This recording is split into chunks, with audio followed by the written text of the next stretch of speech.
Como está escrito, somos bautizados, sumergidos en su muerte. Todos llegamos como leprosos, los impuros y los malditos. Pero el sacrificio por los malditos ha sido ofrecido, de modo que ya no somos impuros. Porque lo impuro se vuelve limpio, los malditos se vuelven benditos y ya no hay más leproso, en el milagro del sacrificio al lado de las aguas corrientes.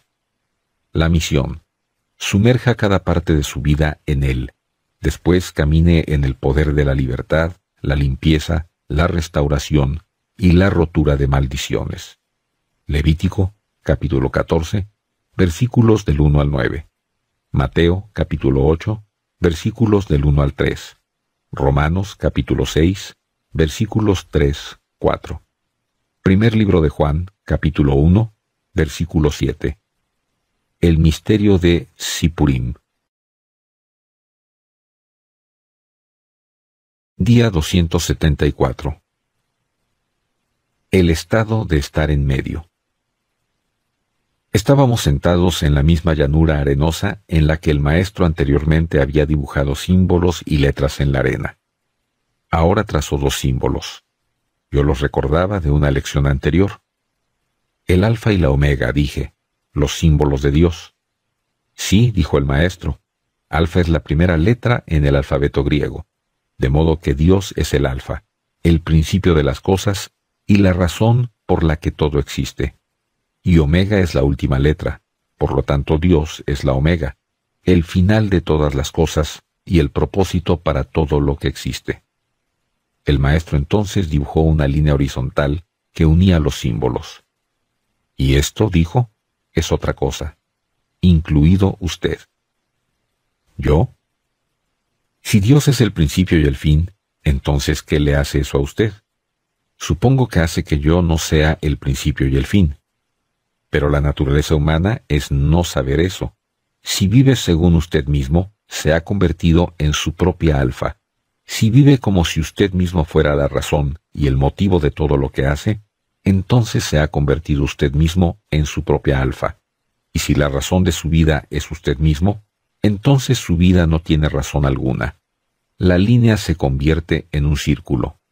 Por otro lado, dijo, si vive para usted mismo, para servirse a usted mismo, con usted mismo como su propia meta y final, entonces se ha convertido en su propia omega, lo cual es no tener ningún verdadero propósito. Otro círculo. Supongo que la mayoría de personas viven como su propia alfa y omega, dije. Entonces, ¿cómo deberíamos vivir? Como esta línea, como aquello que no es ni la razón, ni el propósito, ni el principio, ni el fin, sino el medio. Su vida se convierte en el canal para los propósitos de Él, el instrumento para su fin. Vivimos para una razón y propósito mayores que nosotros mismos, y es entonces cuando encontramos la razón y el propósito de nuestra existencia. Hacemos que Él sea nuestro principio y nuestro fin, la razón y el propósito de todo lo que hacemos. Hacemos todo de Él y para Él. Nos convertimos en el canal mediante el cual fluye su amor, poder, sus propósitos, su espíritu, su vida y sus bendiciones. Es el estado de estar en medio.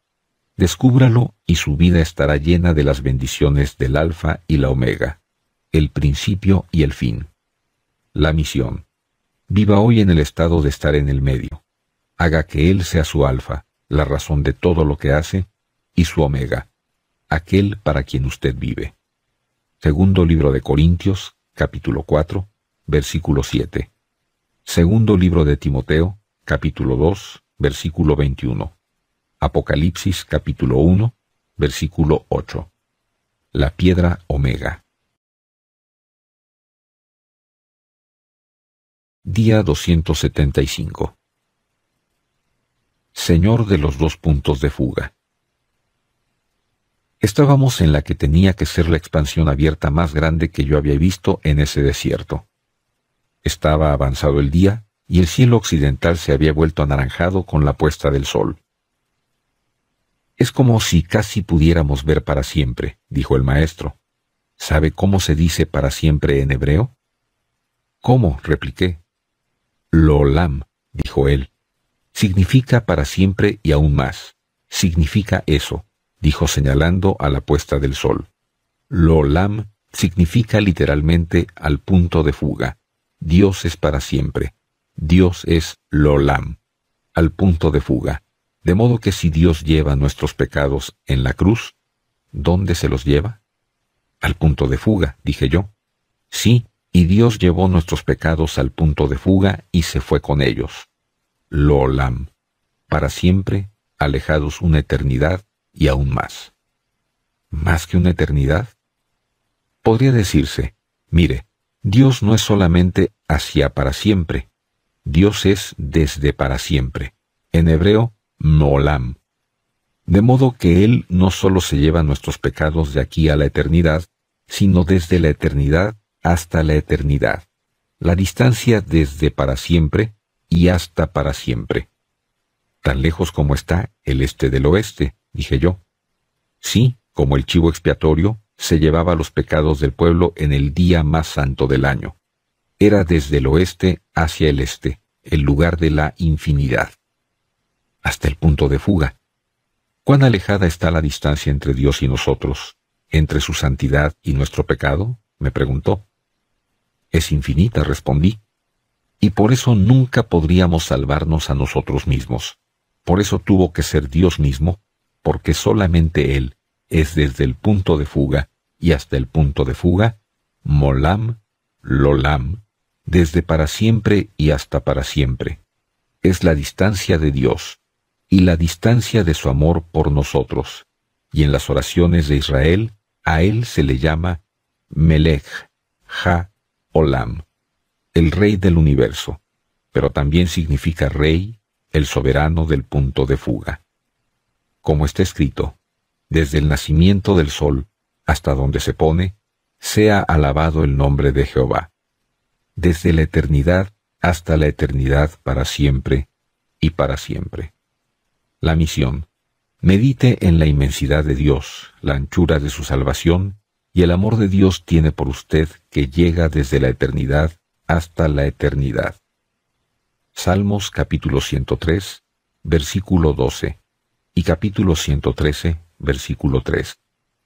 Efesios capítulo 3, versículos 18, 19. Primer libro de Juan, capítulo 1, versículo 9. Los días de la eternidad. Día 276. El precio de lo inestimable. Imagine, dijo el maestro, si hubiera un tesoro escondido en ese campo. Imagine que su valor fuera 100 veces el valor de todo lo que usted poseía, pero el campo estuviera a la venta, y el precio que pedían era igual a todo lo que usted poseía. De modo que usted vende todo lo que tiene y compra el campo. El tesoro es ahora de usted. ¿Cuánto le costó comprar el tesoro? Todo lo que tenía. No, dijo el maestro, no le costó nada. Pero tuve que pagarlo con todo lo que tenía. El campo, dijo él, pero no el tesoro. El tesoro estaba por encima de su capacidad de compra, incluso con todas sus posesiones. En efecto, era invaluable. Y sin embargo, era gratis. Lo que acabo de contarle era la parábola que contó el Mesías de un hombre que compra un campo para obtener el tesoro que estaba escondido en él. ¿Qué cree que representa el tesoro? ¿La salvación? ¿La vida eterna? ¿Las bendiciones de Dios? Todo eso es correcto, dijo él. Nunca podemos ganarnos o merecernos las bendiciones de Dios o su salvación, ni la vida eterna. 1.000.000 de años de obras perfectas no podría comprarla. No tiene precio. Y sin embargo, se da gratuitamente, sin ninguna obra, sin merecerlo, y únicamente por la gracia de Dios. Ese es el tesoro. Pero la historia tiene otro lado. Aunque el tesoro es gratis, hace que el hombre salga y haga todo lo que puede, use todo lo que tiene, suelte todo lo que puede soltar, y dé todo lo que pueda como respuesta a haber encontrado el tesoro. La salvación es el tesoro que no tiene precio, y aún así se da gratuitamente a todo el que quiera recibirla. Pero el tesoro es tan grande que si usted lo recibe verdaderamente, si entiende lo que tiene, eso le conducirá a hacer todo lo que pueda, a utilizar todo lo que tenga y a dar todo lo que pueda dar como respuesta a haberlo encontrado. Si ha encontrado verdaderamente este tesoro, entonces debe conducirle a amar a Dios con todo su corazón, su mente, su alma y sus fuerzas, y a amar a otros como a usted mismo, a perdonar como ha sido perdonado, a dar como se le ha dado a usted, a hacer de su vida un regalo de amor, y a hacer todo eso con gozo y a la luz del tesoro que ahora ha llegado a su vida. Si ha encontrado el tesoro que está por encima de ningún precio y se le ha dado gratuitamente, entonces viva una vida que sea del máximo valor y la máxima valía, y hágalo gratuitamente. Este es el modo en que posee lo inapreciable. La misión. A la vista del tesoro que se le ha dado gratuitamente, pague el precio de lo inapreciable, de todo lo que tiene y todo lo que es. Viva al máximo, posea el campo. Mateo capítulo 13, versículo 44. Lucas capítulo 18, versículo 22. Filipenses capítulo 3, versículos 7, 8. Segundo libro de Pedro, capítulo 1, versículo 4. El intercambio celestial. Día 277. Acampar en el cielo. Era Sukkot, la fiesta de los tabernáculos.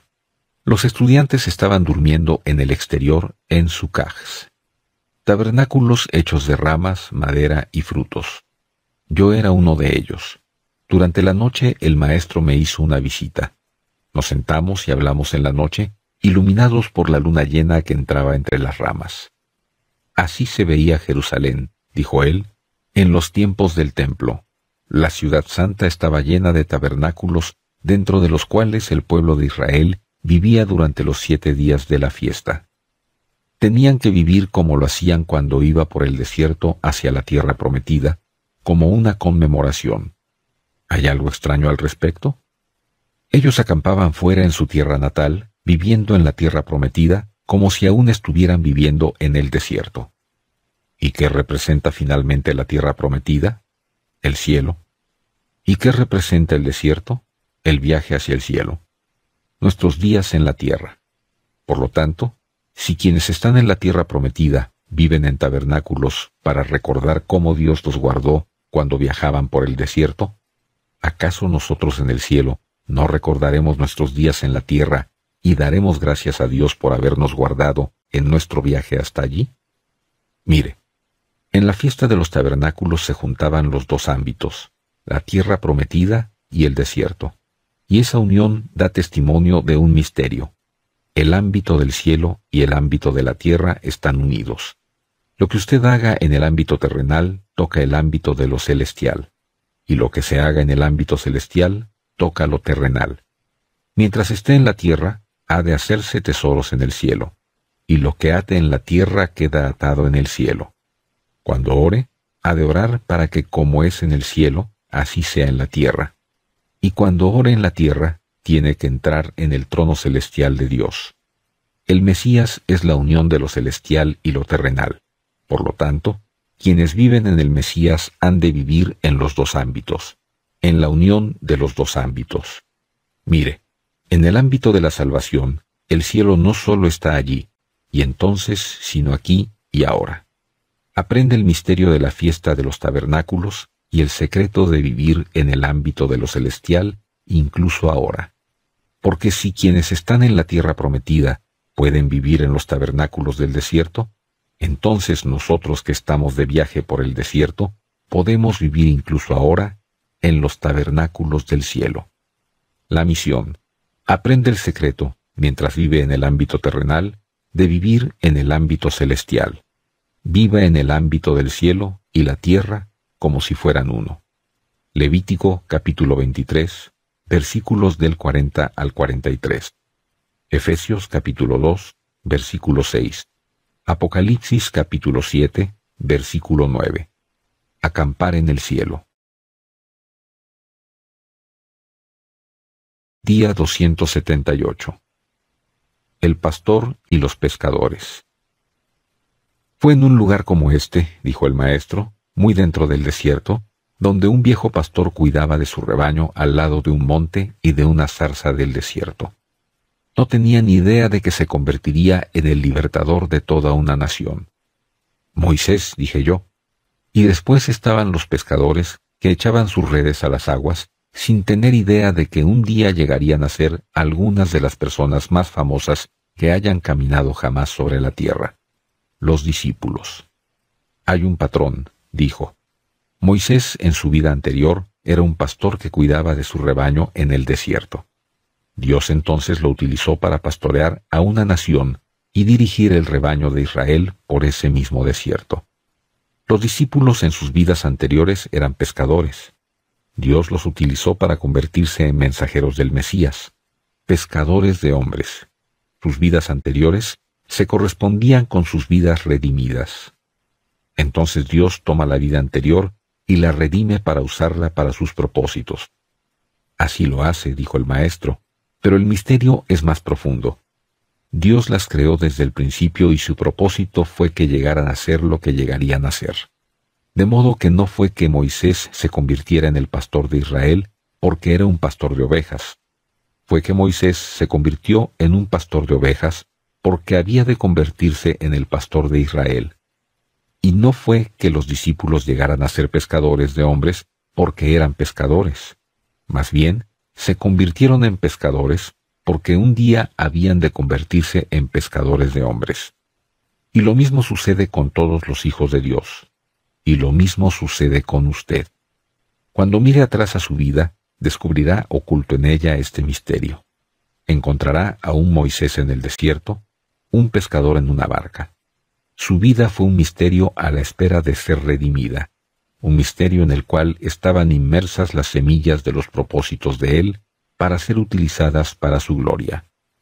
No fue que resultó que Él descubrió su vida y entonces decidió usarla para sus propósitos. Fue que usted era lo que era porque Dios desde el principio se había propuesto lo que usted llegaría a ser algún día. Su vida era una sombra de aquello que había de llegar a ser. Por lo tanto, entregue cada parte de su vida, todo lo que tiene y todo lo que es, a la voluntad y los propósitos de Dios. Y su vida se convertirá en la de un pescador que se vuelve un apóstol, un pastor que se vuelve un libertador, todo aquello para lo cual fue creada y llamada y formada, todo lo que estaba esperando a llegar a ser, desde el principio. La misión. Mira atrás a su vida. ¿Qué es lo que usted había de hacer y ser? Dé hoy pasos para cumplir aún más su llamado. Éxodo, capítulo 3, versículos del 1 al 8.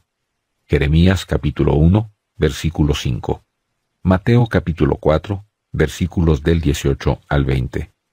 Gálatas, capítulo 1, versículo 15. Segundo libro de Timoteo, versículo 1, capítulo 9. El patrón celestial, del 1 al 4. Día 279. El altar de los lugares celestiales. Él me llevó a la cámara que albergaba la réplica en piedra del templo. Eso, dijo señalando a su derecha, es el altar de bronce, el altar sobre el cual se ofrecían los sacrificios y mediante el cual el pueblo era reconciliado con Dios. El día de expiación. Después de terminar el sacrificio, el sacerdote tomaba la sangre y entraba por esas dos puertas de oro al lugar santo. Entonces atravesaba el velo hasta el lugar santísimo donde rociaba la sangre sobre el arca del pacto entre las alas de los querubines de oro. Todo comienza con el altar. ¿Qué anuncia el altar del sacrificio? La ofrenda del sacrificio final, dije yo, el sacrificio del Mesías. ¿Sobre qué altar?, me preguntó. ¿En el altar de la cruz? Sí, dijo él, la cruz es el altar supremo y cósmico del sacrificio supremo y cósmico, el Cordero de Dios. Pero el altar del sacrificio era solamente una parte del templo. ¿Qué hay del resto? ¿A qué se refiere? Las personas ven la cruz como si fuera el final de la salvación, pero el altar del sacrificio no fue nunca el final, sino el principio. Es el altar del sacrificio el que da acceso, la capacidad de poder entrar por las puertas del templo. de atravesar el velo y de estar en el lugar santísimo. El altar da comienzo al viaje. Por lo tanto, entonces el altar cósmico debe darnos acceso cósmico, para que podamos comenzar un viaje cósmico. El altar del sacrificio del Mesías nos da acceso donde no podíamos entrar antes, para abrir puertas que nunca antes podíamos abrir, para entrar en lo que nunca antes podíamos entrar y para andar por un camino por el que antes no podíamos andar. Este altar cósmico nos da el poder de entrar en el ámbito de lo santo y en el espíritu, de permanecer en los lugares celestiales, en el lugar santísimo, en el lugar de morada de Dios. Aprende el misterio y la magnitud de este altar y vaya más allá del velo, porque si el altar del sacrificio abrió el camino para que pudiéramos habitar en el lugar santo, entonces el altar del sacrificio del Mesías ha abierto el camino para que podamos vivir en los lugares celestiales y en los ámbitos de gloria. La misión: lleve su vida totalmente al interior de la cruz. Es una puerta. Utilice su acceso para ir donde antes no podía ir. Éxodo capítulo 40, versículo 6. Levítico capítulo 16, versículos del 12 al 14. Hebreos capítulo 4, versículos del 14 al 16. Y capítulo 10, versículos del 19 al 23. Los misterios del Cordero, del 1 al 6. Día 280. El misterio del otoño. Él me llevó a la cámara de las vasijas y a una habitación en la que había varias plataformas incorporadas en sus paredes. Era casi idéntica a la habitación a la que me había llevado meses antes y donde compartió sobre los días santos de la primavera, pero sus contenidos eran diferentes. En una de las plataformas había un shofar, el cuerno de carnero; en otra, un lavacro de bronce, para lavarse; en otra, frutos; y en otra, 3 rollos grandes. «Dígame cuál es el tema», dijo el maestro, «que une todas estas cosas». «Los días santos del otoño», dije yo. «Muy bien. ¿Recuerda lo que le dije sobre los ciclos del calendario bíblico? Que el año sagrado hebreo tiene 2 ciclos o grupos de días santos, el ciclo de primavera y el ciclo de otoño, y en cada ciclo las festividades están unidas no solo en su momento, sino también en sus temas. «¿Y cuál es el tema del ciclo de primavera?», me preguntó. «El principio, salvación, libertad, renacer, vida nueva, Pascua, el Cordero». Y ahora pasamos al ciclo del otoño, el misterio que alberga. En el ámbito natural, tal como la primavera se trata de principio, el otoño se trata de final. Y así es en el año bíblico. Cuando el ciclo de primavera da comienzo al año sagrado, el de otoño lo concluye. De modo que los días santos del otoño se tratan sobre el final y de cerrar lo que comenzó en la primavera. «¿Y cuáles son sus temas?», pregunté. «El fin», dijo él, «el fin de la cosecha, el regreso, el sonido de las trompetas, la reunión, el arrepentimiento, el hombre y Dios cara a cara, el juicio, la redención, el reino de Dios y todas las cosas regresando a Él. La conclusión. Si el ciclo de la primavera habla del principio y de la primera venida del Mesías, entonces el ciclo del otoño hablaría de su segunda venida y del fin. Sí, ¿y cuál será el fin de los tiempos? Verá el final de la cosecha, la reunión y el regreso de su pueblo, las trompetas de su venida, al hombre y Dios cara a cara, el juicio, el reino de Dios y todas las cosas regresando a Él. El ciclo de la primavera recuerda que el Mesías es el Cordero, pero el ciclo del otoño recuerda que Él es también el León, el Rey, el Todopoderoso y el Señor de todo. Recuerde eso, y viva su vida en consecuencia, como vivimos ahora entre el León y el Cordero. La misión. Viva con el León de Judá, el Rey que vendrá. Viva en el poder del Todopoderoso, fuerte en lo que es bueno y valiente como el león.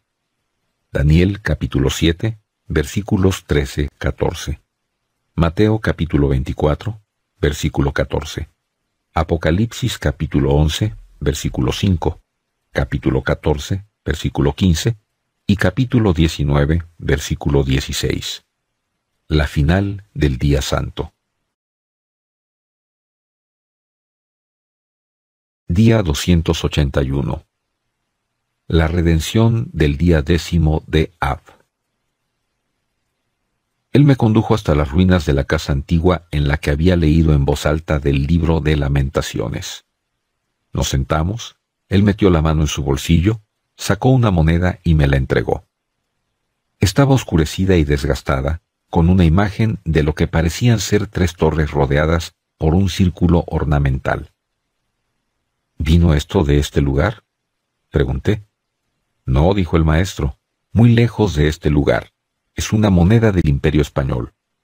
Monedas que alteraron la historia y cumplieron un misterio antiguo. Fue aquí, dijo, donde hablé con usted del día de la calamidad en la historia judía, el día 9 de Av. Puso la moneda sobre una piedra.